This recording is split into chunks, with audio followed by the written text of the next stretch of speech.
Iran को फतह की मुबारकबादें मिलना शुरू हो चुकी हैं।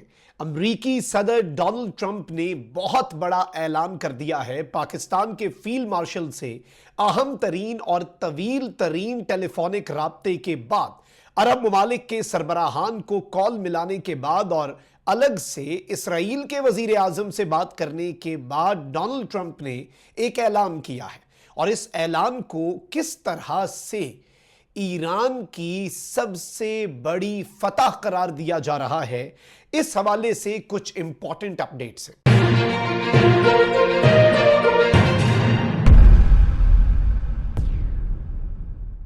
बिस्मिल्लाहिर्रहमानिर्रहीम, अस्सलाम वालेकुम। मैं हूं मखदूम शहाबुद्दीन। 24 मई 2026 इतवार का दिन, तारीख साज डेवलपमेंट्स है। नाज़रीन कराम, अमरीकी सदर ट्रंप ने ऐलान कर दिया है और यह एक बहुत बड़ी डेवलपमेंट है। पाकिस्तान ने नामुमकिन को मुमकिन कर दिखाया है और अब असल गेम का आगाज हो रहा है। अमरीकी सदर ट्रंप की तरफ से जो ऐलान हुआ है, मैं उस ऐलान की डिटेल्स अल जजीरा ने जो डील है उसके हवाले से जो डिटेल्स दी हैं वो भी आपके सामने रखता हूं।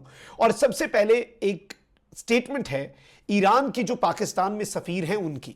इस स्टेटमेंट से आपको समझ आ जाएगी कि ईरान जो है वो पोजीशन ऑफ स्ट्रेंथ में आकर इस वक्त इस जंग के बाद, ये जो मुज़ाकराती जंग थी, इसमें अपनी फतह का ऐलान कर रहा है। ईरान को मुबारकबादें दी जा रही हैं। सारी डिटेल्स जल्दी जल्दी आपके सामने रखते हैं, लेकिन उससे पहले अगर अभी तक आपने इस वीडियो को लाइक नहीं किया, लाइक जरूर कर दें।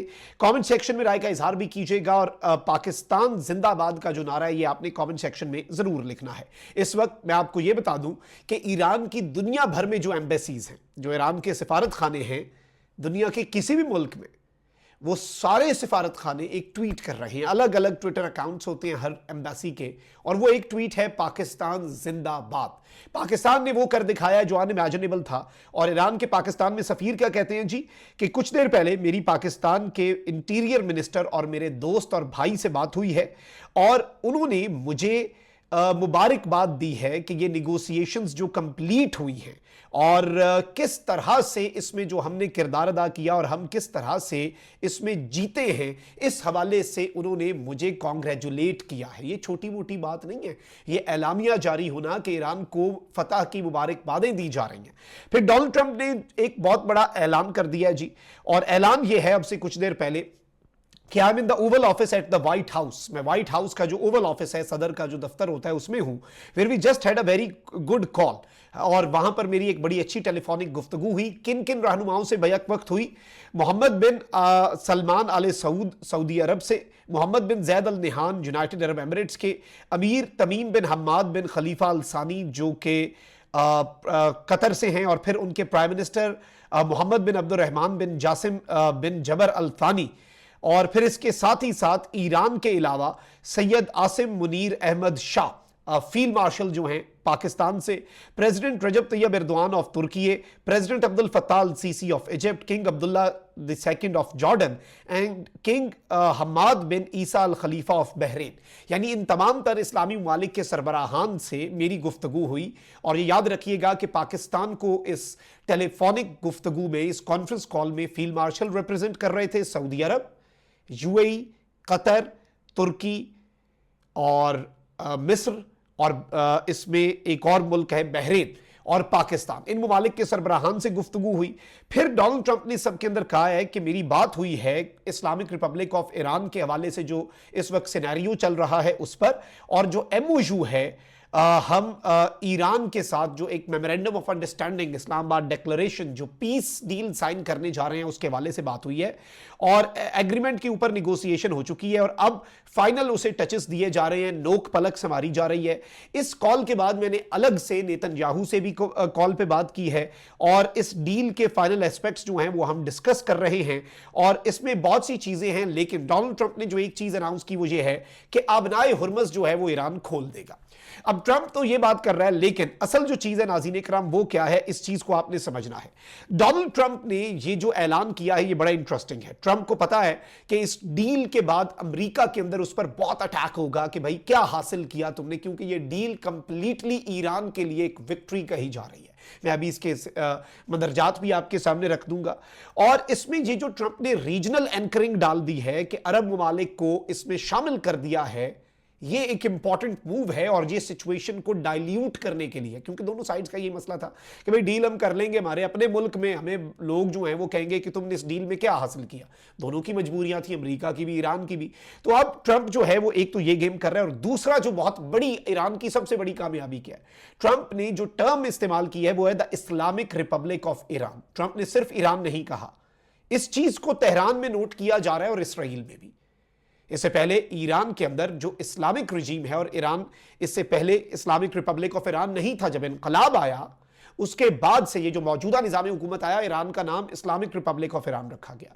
ट्रंप इस रिजीम को कबूल नहीं करता था, लेकिन आज ट्रंप ने इस्लामिक रिपब्लिक ऑफ ईरान अपने एलामिये में लिख के ईरान की इस रिजीम को, निजाम हुकूमत को, ईरान के अंदर इस्लामी निजाम को कबूल कर लिया है।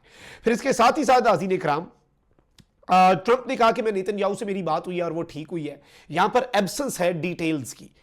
बाकी मुसलमान रहनुमाओं से बातचीत की डिटेल्स दी, नेतन्याहू के साथ कोई डिटेल नहीं दी। ये बड़ी इंटरेस्टिंग है। और अब नाज़रीन इकराम बताया जा रहा है कि सिनेरियो बड़ा इंटरेस्टिंग है। अल जजीरा के मुताबिक ये जो ड्राफ्ट प्रपोजल है, इसमें एक तो ये चीज़ है कि तमाम महाजों पर जंग रुकेगी, लबनान समेत। ये किसका मुतालबा था, आप मुझे बताएं? ईरान का। अनफ्रीजिंग बिलियंस इन ईरानियन फंड्स, ईरान के जो असासे हैं उन्हें अनफ्रीज करना, ये किसका मुतालबा था? अमेरिका कह रहा था हमने ईरान के असासे अनफ्रीज करने, नहीं ना, ये भी ईरान का था। 2 हो गए जी। Lifting the US naval blockade, अब अमेरिका ने जो ईरान की बहरी नाकाबंदी की हुई थी उसे हटा दें, ये किसका मुतालबा था? 3 हो गए जी, ईरान के। Reopening of the strait of Hormuz, ये एक अमेरिका का मुतालबा था, ये इस पलड़े में डाल दें। 3 ईरान के मुतालबात, 1 अमेरिका का। और एक अगली चीज जो अल जजीरा कह रहा है वो ये है कि pulling US forces away from Iran perimeter, Iran के करीब करीब जो अमेरिका ने अपनी फौजें तैनात की हुई हैं उन्हें अमेरिका पीछे हटा लेगा। ये किसका मुतालबा था? ईरान का। तो अल जजीरा जो 5 नुकात दिए उसमें 4 ईरान की मानी गई, 1 अमेरिका की मानी गई। बल्कि अभी तो अमेरिका में ट्रंप पे तनकीद हो रही है कि भाई अपना हुर्मुज़ तो ईरान खुद भी खोलना चाहता है, तो वो भी ईरान के खाते में डाल रहे हैं, कह रहे हैं अमेरिका ने अपना क्या मनवाया। और इस जंग से पहले अपना हुर्मुज़ खुला था, इस जंग के बाद भी अब हुर्मुज़ खुलवाने पे बात हो रही है, लेकिन जंग से पहले ईरान के असासे मुंजमद थे, यही था। तो अब जो हो रहा है, जंग से पहले लबनान में जंग तो जारी थी, तो इसमें ईरान ने कुछ चीजें हासिल कर ली, असल तो ये है। और वहीं दूसरी तरफ नाज़रीन इकराम, अब इवन ये बताया जा रहा है, जो फारस न्यूज एजेंसी है जो कि IRGC के साथ एफिलिएटेड है, उसने ये कहा कि कुछ अमेरिका के ऑफिशियल्स जो कि निगोशिएशंस का हिस्सा थे, उन्होंने IRGC को और ईरान को जरा इनडायरेक्टली ये मैसेज दिया कि जरा ये डोनाल्ड ट्रंप के ना ट्वीट्स को इग्नोर कीजिएगा, आई मीन काम खराब कर देता है, पता नहीं क्या बोल देता है। आप बातचीत के ऊपर रहें और ट्रंप के ट्वीटों को इग्नोर करें, इस बंदे को खुद भी नहीं समझ आती। अब ये जो चीजें मैंने आपके सामने अल जजीरा की रिपोर्ट करके रखी हैं, इनमें आप बताएं। और सबसे बड़ी ईरान की यही चीज कि ट्रंप ने जो वर्ड्स इस्तेमाल किए, एक एक लफ्ज नहीं, एक एक नुक्ता मैटर करता है ग्लोबल डिप्लोमेसी में, एलामियों में वर्डिंग मैटर करती है। तो ये एक बड़ी आम तरीन चीज है और इसे ईरान की अब तक की सबसे बड़ी कामयाबी करार दिया जा रहा है। अभी इसका ऐलान होना है, फिर ऑब्वियसली 30 दिन का टाइम होगा और वो भी एक्सटेंड हो सकता है। और उस दौरान ईरान जो है वो ऑब्वियसली और अमेरिका न्यूक्लियर मामलात पे डिस्कशंस करेंगे, और ये जो डिस्कशन होगी ये बड़ी अहम होगी। और उसमें फिर जारी बात है इस्लामाबाद में टॉक्स होंगी आफ्टर ईद, एज पर माई इंफॉर्मेशन।